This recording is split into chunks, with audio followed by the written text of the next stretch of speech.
Welcome to CoFed's Summer Institute information session. My name is Anna Isaacs. I'm CoFed's membership director.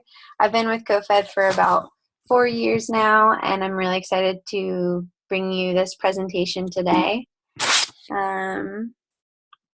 See.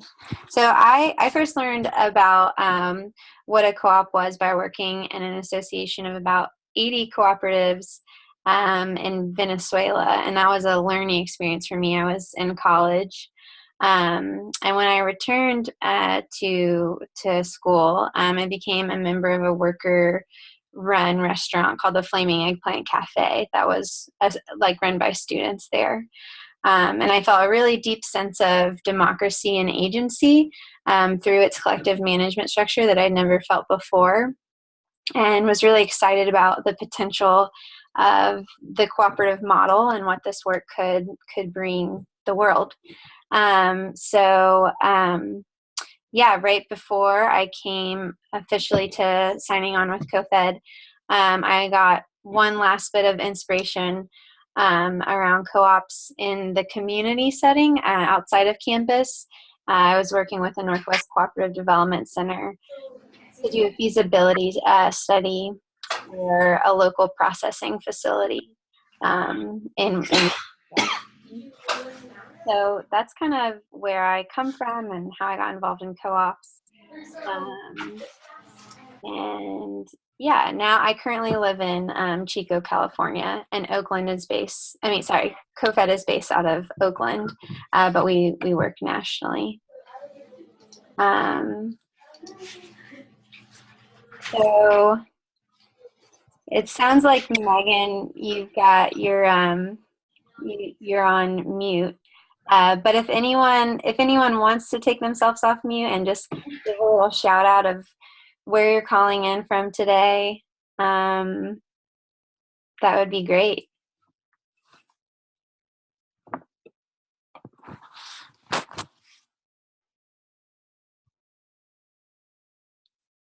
Hey guys, this is Farzana Sarang. I also work at CoFed with the amazing Anna. Just wanted to shout out and say hi. I'll be on mute for most of the call, but we'll definitely, hopefully, get a chance to speak with you guys throughout the webinar around the end part. So excited you guys are all on the call and looking forward to the presentation. And Far's this one in the middle here in the photo. Cool. People might be on mute or be in listening mode, which is totally fine. So I'm gonna keep moving us along, but just remember, if you do want to say something, you can take yourself off mute. But if you're not speaking, please stay in mute mode. Cool. I met Megan Walters just gave a shout out too. Thanks, Megan. Megan says, I work at Guilford College in Greensboro, North Carolina, and I'm here with Eva, sorry, I'm not sure if I'm a student. We represent the Greenleaf Coffee Co-op. Awesome, thank you.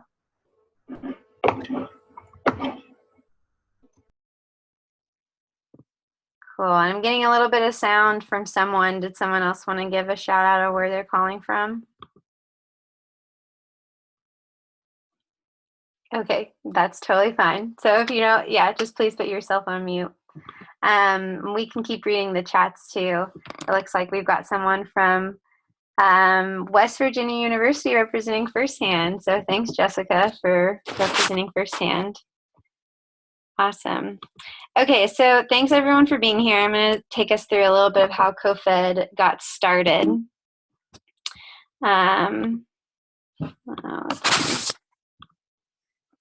Okay, so just CoFed was founded in 2010 by a group of student leaders at UC Berkeley campus. They were fighting against a fast food chain that was entering an empty cafeteria space, and their hope was to create their own community solution, which became the Berkeley Student Food Collective, which is around today. So the Berkeley Student Food Collective's mission is to provide low-cost, sustainable food and food education to the local community.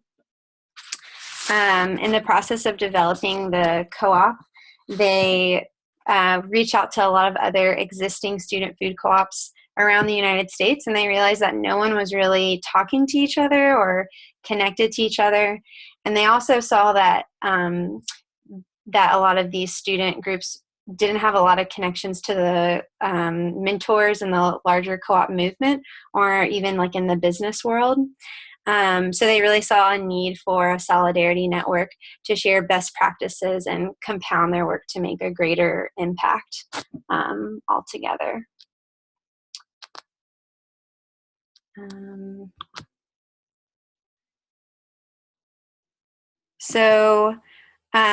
Yeah, this experience has led us to building an organizing approach that's distinctive, inclusive, and joyous. And today, CoFed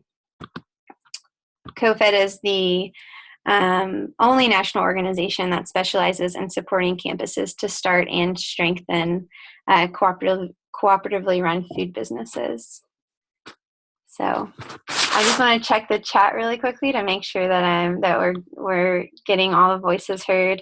And we also have, oh, great. Thank you. Thank you so much for the latest comment. I hope you all can see your group chat. You can kind of talk to each other throughout this. So UC Irvine is here in the house as well. So very exciting. So there's kind of two main reasons why CoFed exists in the world.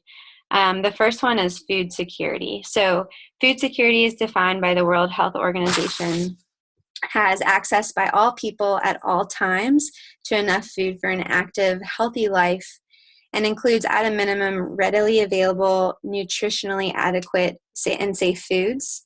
And it assures the ability to acquire these foods in a socially acceptable way. So what we're seeing through more studies as they're being done, there still is a lot of data that needs to be collected on this, but as these studies are coming out, it's showing that a lot of college students are food insecure. So I just want to bring a few data points into this conversation. So the City University of New York found that nearly 40% of its students experienced food insecurity in the past 12 months. So notably, those numbers were higher among students who worked at least 20 hours per week and for Black and Latino students. And then on the other hand, I pulled these numbers from a rural university in Oregon. They found that 59% are food insecure. And then we're also seeing, as this data is coming out, how schools are choosing to support or alleviate these issues. So the University of California found that roughly 25% of undergrad students at their 9 campuses skipped meals to save money. And so the UC president, Janet Napolitano, recently allocated $75,000 to each campus to improve food security efforts. So that's one of the reasons why we exist.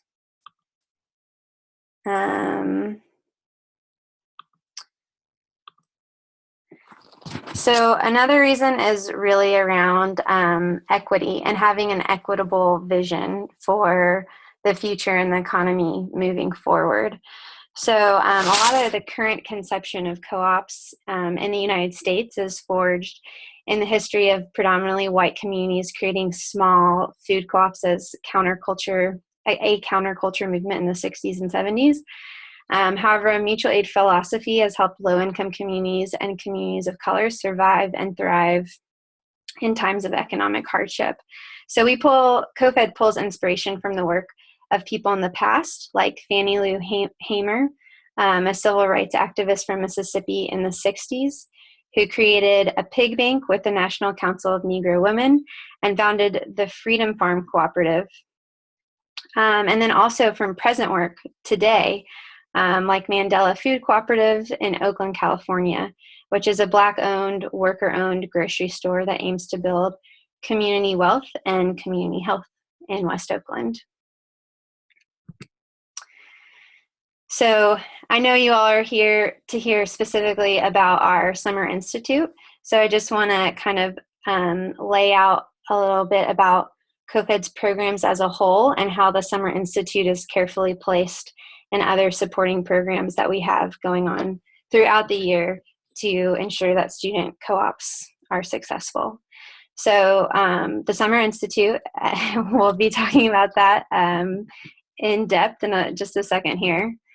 We also have a resource portal, which includes like our hard document resources and also recorded videos that are trainings online. So that's an online resource portal that anyone can sign into at any time if they are members. We do webinars. Usually we do webinars about monthly, but this just provides the building of an online community, and they're free and accessible for anyone. And those happen throughout the year.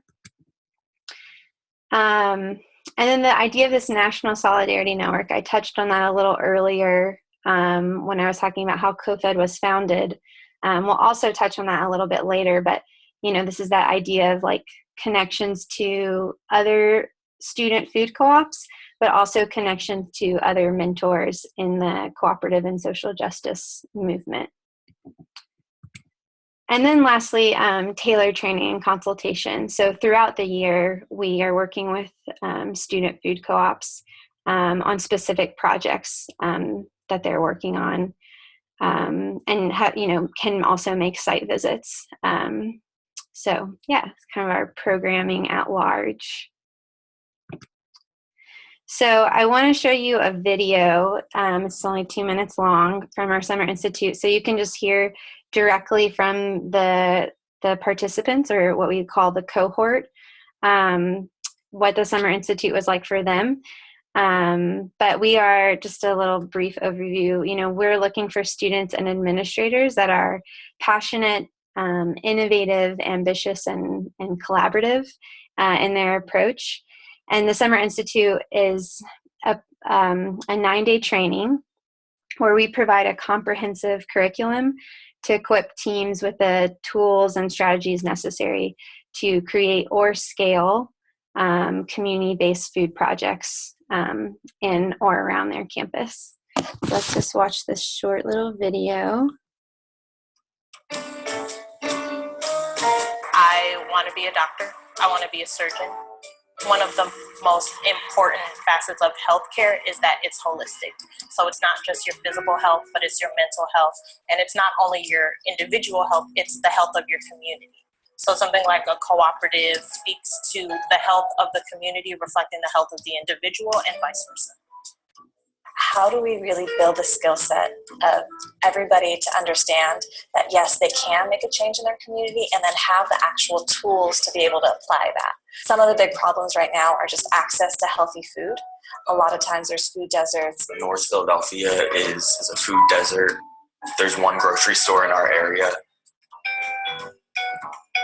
CoFed's mission is to provide tools and trainings to campus communities to help create strong, cooperatively run food businesses.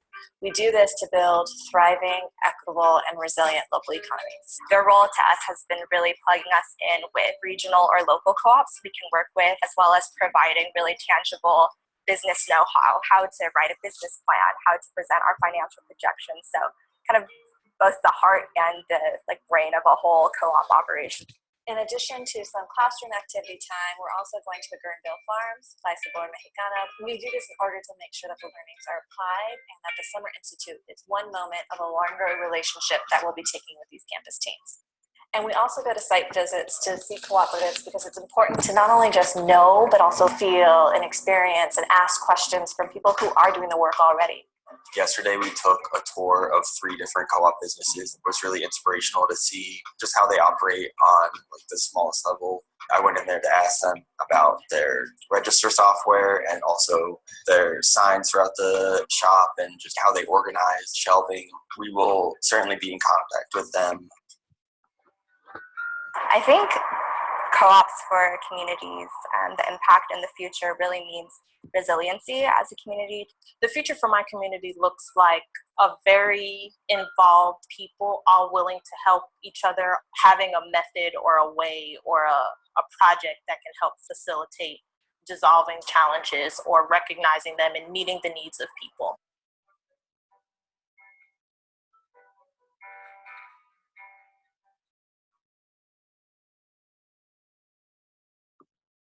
Yay, okay, great. And I also just want to give a shout out. We have another person from UC Irvine. So awesome. Looks like UC Irvine is showing up in full force. That is super exciting. Okay, so that was the video. We're really proud of all those students and the work that they've gone on to do this year.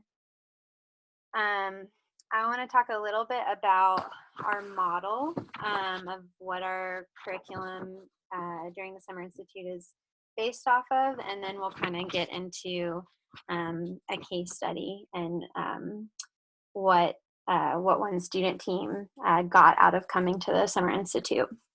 So yeah, this is CoFed's model for our curriculum. And, you know, after working with nearly 60 campuses nationwide, we've really developed a unique skill set for working with students to create alternatives to these unhealthy, extractive food businesses on campus. So fast food does not have to be the only affordable option on campus. And for more than 40 years, students and administrators have been creating food systems that better serve campus needs. So especially promising models that we've seen are cooperatively run student businesses like CSAs, grab-and-go food carts, even full-scale restaurants and grocery stores. So the curriculum model that you see here takes into account the building blocks needed to form strong businesses like community support, resources, and thorough planning, as well as the stages of growth a business can find itself in. So, you know, from pilot project to even opening a second location. On the call, we have the Greenleaf here with us, and I know that they are in their, I believe this is your all's second or first year in your in 2 different locations. So that's really exciting to see these models can scale and they can really make a difference on campus. So CoFed's model, you know, our aim with this is that it ensures a strong business plan that creates sustainable growth and mitigates risk. Developing a strong business is vital if we want to shift the regional food system and provide income and wealth building opportunities for the local community. And I have a little quote here from Erica Meyer, a board member of the Down to Earth Dining Co-op, who was in our Summer Institute cohort this past summer. She says 81 out of 81 of our co-op members would use the curriculum again. So when she sent that into us, we were thrilled with that little quote. So we had to add it in here. So I want to just touch on kind of 3 strategies that we think are crucial to building student-run food co-ops, so you can kind of see or understand this model a little bit more and understand CoFed's approach to this work. So the first one out of the 3 is collaborating with the regional ecosystem. You can kind of see that here on the left-hand side. So by connecting and collaborating with local experts, people who have multiple years of experience in these areas, you can boost the skills represented in your team. As longtime residents, place-based experts can also help sustain the project to help it achieve longevity. So at Northern New Mexico Community College, we supported the creation of a community advisory committee comprised of members from the local credit union, the bakery, an economic development office, a regional food co-op, and farmers market. So this community advisory board was able to review the business plan and provide support to create recipes, seek funding, and promote the work to a wider audience. So the community advisory board they serve as mentors, and we really see them as crucial to the support that will be needed throughout the process. The second one out of the three is nourishing business development. So you can see that up here on the right side. So when we talk about nourishing business development, colleges are often a city or town's largest employer. They provide lucrative contracts to other businesses, and they might own substantial property as well. So they're what we call an anchor institution in the local economy, and therefore hold tremendous promise for building a more robust economy.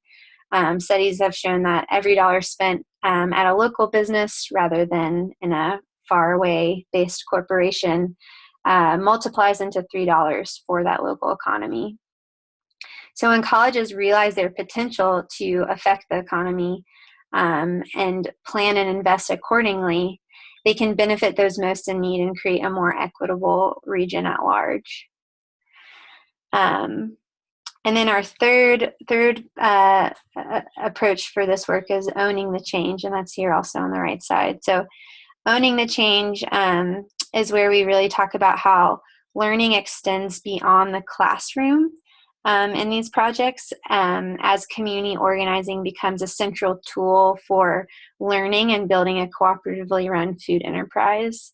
So, what it says here, grow from a dreamocracy to a doocracy to democracy. For us, a dream or dreamocracy signifies the idea of how we can all work together. A doocracy indicates the process to try, to practice, and to refine techniques that turn ideas into action. And ultimately, those collaborative and participatory actions result in the lived experience of a democratic practice, a democracy for the people and by the people. And this is experienced within and beyond the institution for truly community-owned food.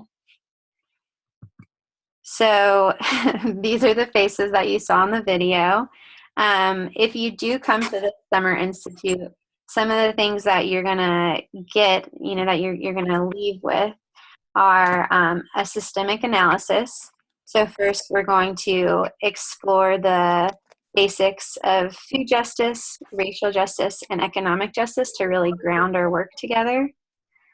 We're going to talk about momentum building. So we're going to plan how to lead and organize your team and campus, as well as find and grow common ground with the wider community. And then we're going to get into cooperative business development. So this is when we really start to experience the ins and outs of what it will take to launch a cooperatively run food business, including governance, marketing, financial planning, operations, all of that stuff. So we really take a deep dive into that once we've got our basis with a systemic analysis and momentum building in place. And the last thing that you'll come away with is project-specific assistance. So for every team that comes to our Summer Institute, we then deliver 10 hours of free post-institute coaching and training in the following fall semester to ensure that you have what you need, because we really do invest in these teams that come to work with us.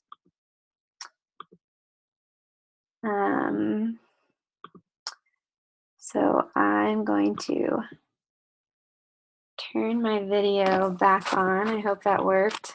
Okay, great. So like I said, I want to take us through a case study. So this is the Radish Food Co-op. The Radish came to our Summer Institute. They were in the cohort. And they're a student-run lunch spot at Temple University in Philadelphia.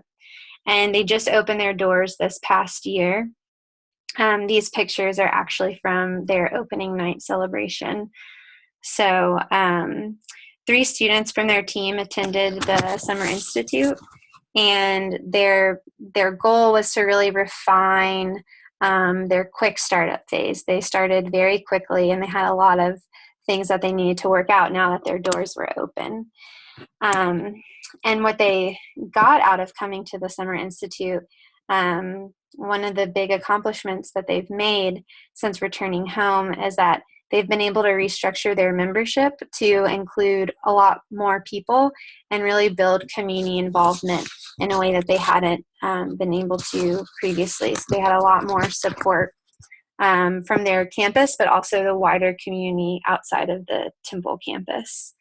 And so for their 10 hours of free technical assistance that they got with us, sorry, we provided them with resources and training around grant writing. That was something that they were interested in going a little further in. And then because we really prioritize these teams, we really invest in these teams, as I was saying earlier. When we were in their region, we prioritized making a site visit to them. So we actually got to go visit their campus twice over last fall and winter to work with them face to face, which we always love doing. So that was really great.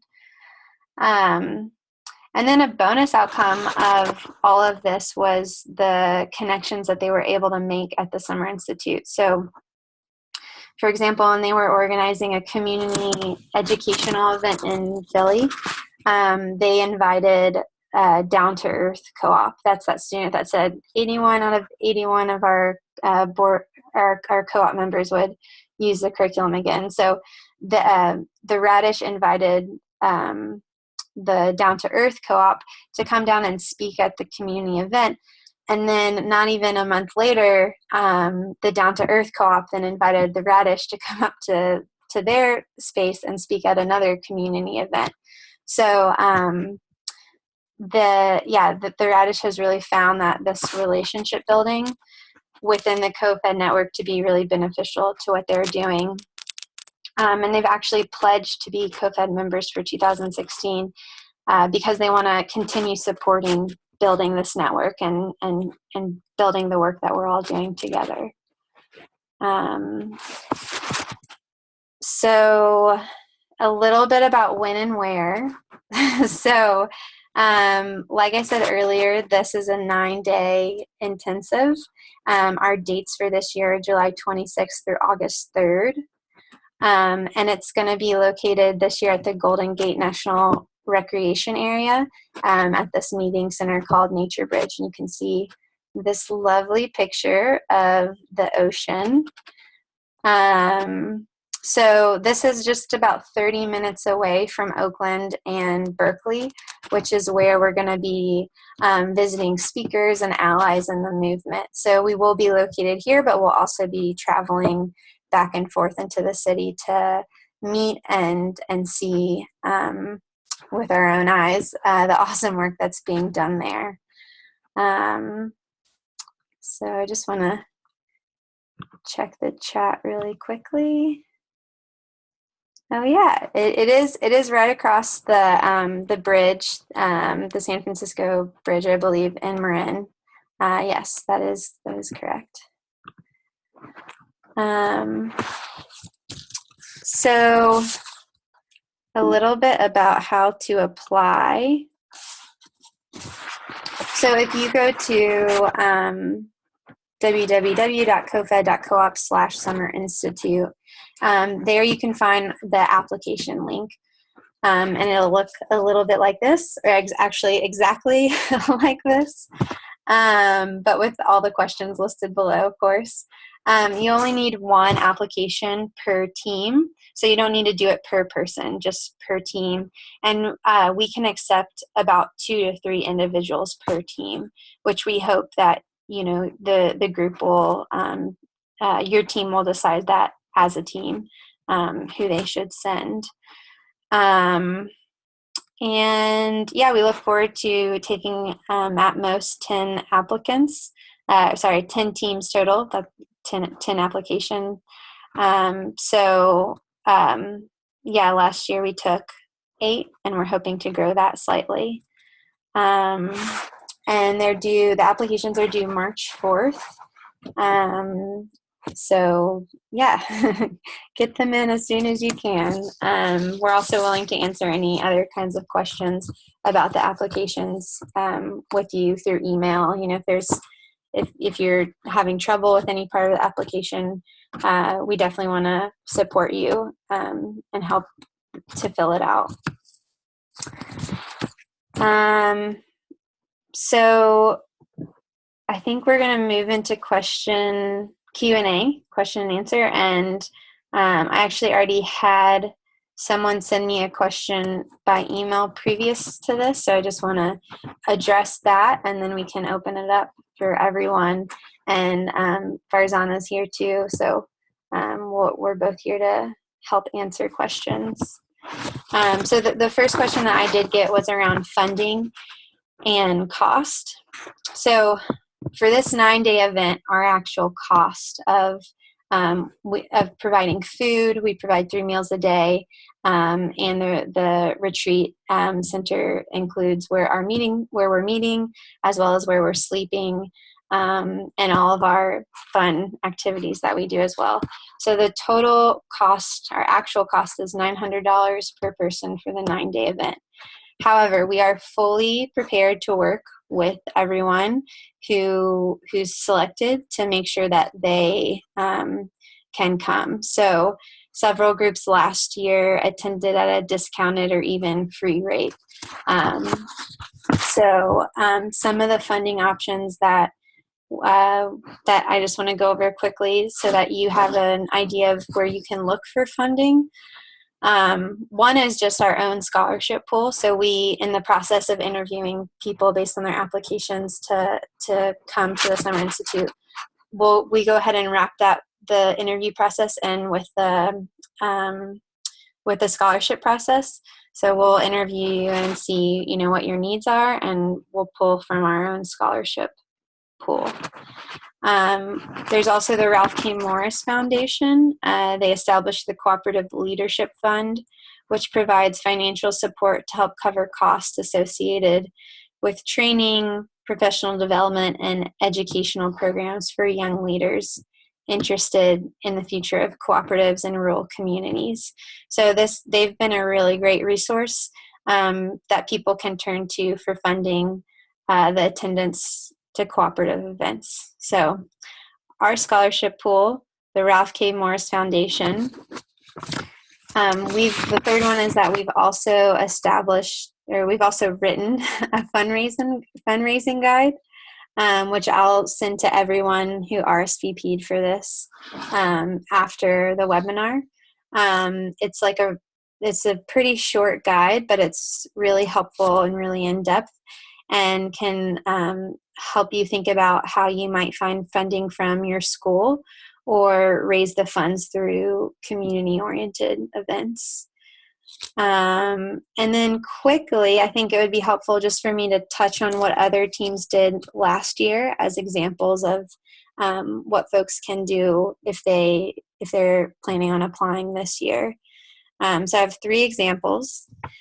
One is the UC Los Angeles Bulk Buying Club was able to find funding to attend through this fund called the Green Initiative on their campus. So that provides funding for projects that improve sustainability efforts on their campus, and it's something that is specific to their campus and a few others in California, to my knowledge.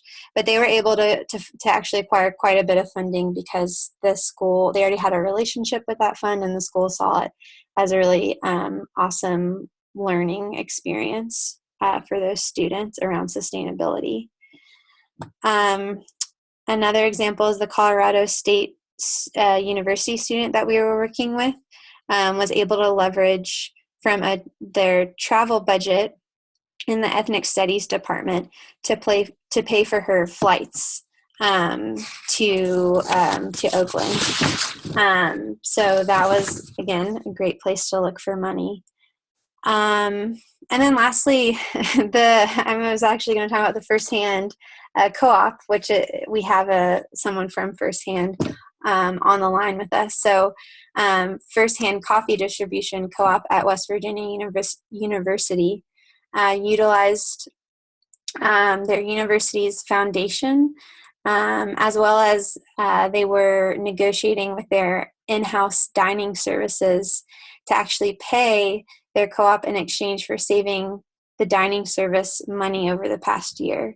So the dining service had been sourcing coffee from firsthand co-op, which had been saving them money, and so they agreed to actually pay money and to support the students to continue to get training and grow their impact on campus. So that was kind of a cool way to get funding. So that's the answer to that question around funding. I'm going to open it up, and I think everyone can unmute themselves. So just click on the mute button again, and you should be able to unmute yourself. And if there's any questions, I'll also be reading the chat. So is it a cafe? Firsthand coffee co-op. It's actually not a cafe. It's a coffee distribution co-op. And actually the student from there, do you want to explain any more about that? We have time, so I just want to open it up if you do. I think it was Jessica. Is that?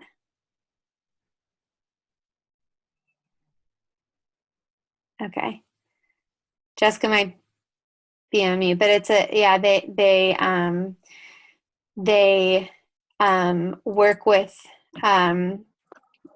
coffee farmer co-ops in Latin America, and they source coffee directly from those coffee farmer co-ops in Latin America and bring it to their campus as an alternative to Starbucks or something like that.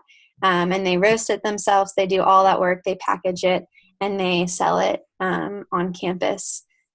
So they're not like the place where you go buy coffee as a consumer, but they connect farmers and co-ops to consumers and co-ops here in the United States. So yeah.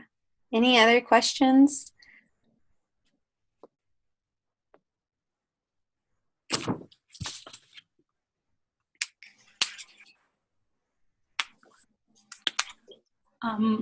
Hi, this is Andrea from UC Irvine. I'm a staff member here. I was wondering if this is strictly for students or if there's a possibility for a team to also include a staff member.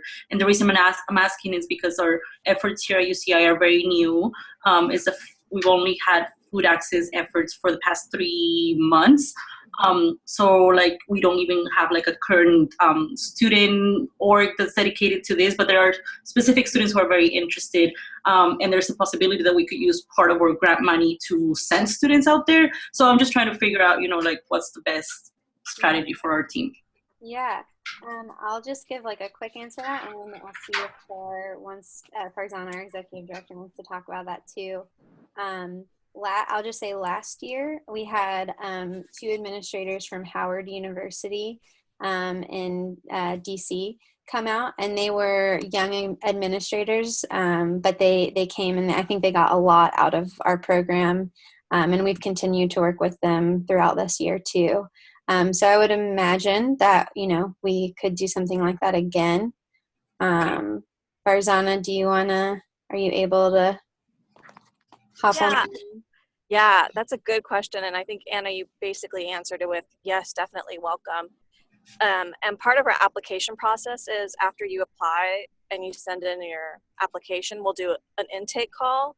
So we can also strategize with you at that point, depending on where the students are and where the staff is, who might make the most sense to send.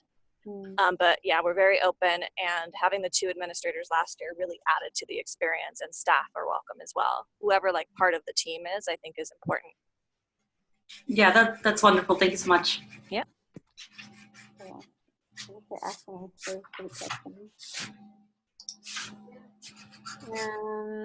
Any other questions that people are feeling like they want to ask right now?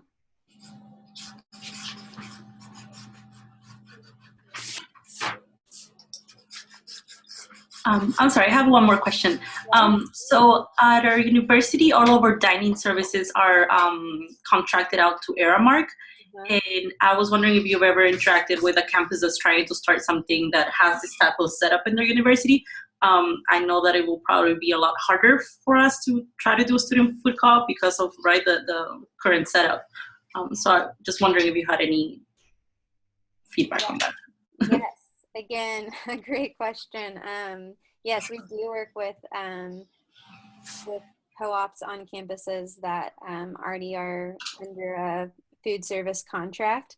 For example, the student group I was a part of, the worker collective I was a part of, I was at the Evergreen State College, and Aramark was also the food provider, and I believe still currently is.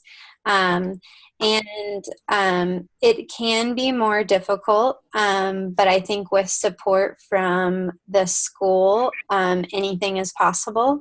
And oftentimes, because as long as you're not selling the same food, like if your purpose, if your mission, if your product is different and is distinctive from theirs, you're not in competition with them. You're trying to provide something different for the benefit of the community. And because it's coming from the school itself, you legally, the case has been made that the school isn't inviting someone else off of campus to come in and compete with them. It's the school itself providing that service to the community. So. That's wonderful. At least we know that it's possible. Yes. And we're prepared for the challenges. Right. Yeah, it is possible.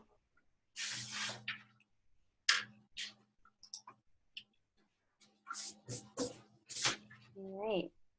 So I'm just going to check the chat to see if there are any other questions coming in. I don't see any, but yeah, if anyone else has anything else on their minds, you can also email us. I'll just go ahead and my email is Anna, ANNA, @cofed.org. So Anna with 2 N's at cofed.org.